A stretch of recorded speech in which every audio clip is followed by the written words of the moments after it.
let me just start with the last question. I deliberately stayed away from further detail on the issue of the Central Firearm Register, precisely because you would appreciate there's quite some work that is being undertaken in dealing with the specific issues there.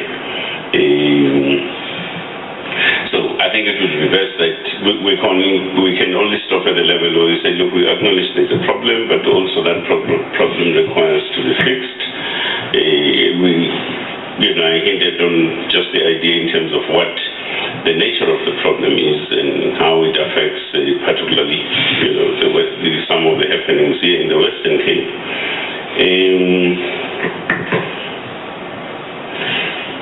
I think when we are certainly ready to make public announcements, we will certainly do so, including the whole question of the turnaround strategy, for example, including timelines in terms of how we want to deal with that particular matter.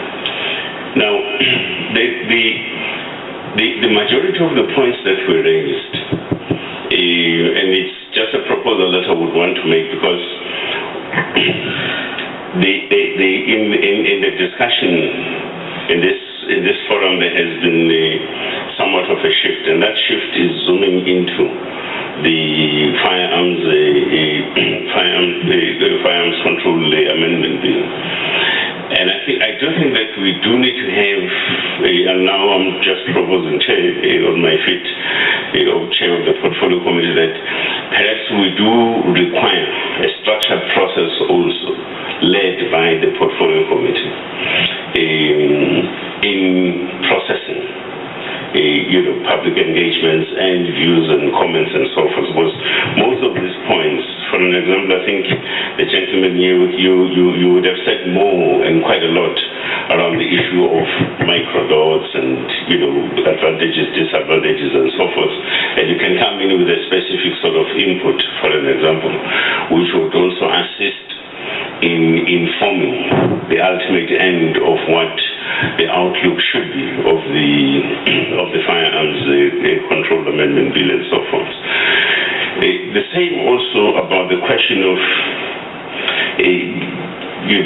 the point I think around issues of capacitation, empowering our police personnel at a police station level and so on, because what you are essentially identifying, you're identifying that as and when we take a particular policy approach, there is going to be at a structural institutional level a need to focus on how we build adequate and required levels of capacity, for an example, to deal with the challenges of the policy approach that we're taking. So I would really encourage that that process, the sooner the better, if the portfolio committee really so decides to structure it and take so that we have properly worked out kind of inputs that zoom into the question of the amendment bill as we have it. Lastly, the question of partnerships,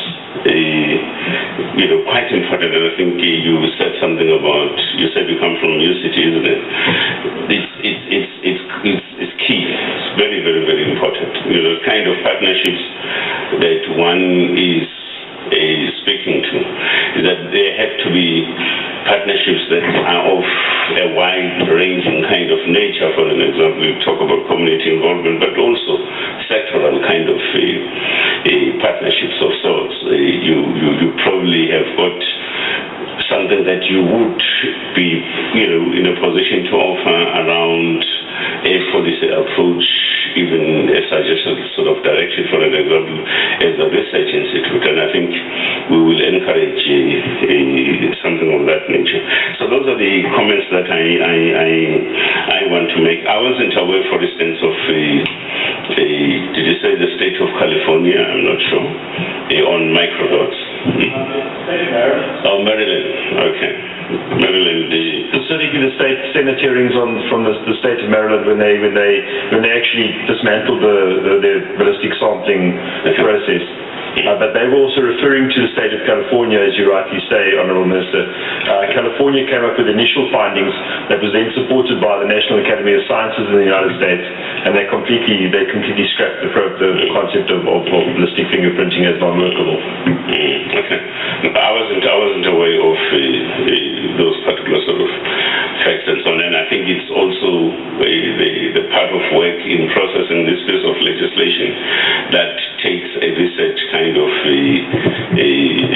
format as well, which will assist us in shaping finally to have a piece of legislation that is relatively strong enough to assist us to administer properly the question of firearms in our society. Now, I'm not too sure where the National Commissioner has told whether the issue raised by Mr. Arends on the firearm did they say what competent or not competent? Section 102, Minister. 103. Yeah, Section 103, yes. Okay. General Nhleko will provide the first response on that, Minister.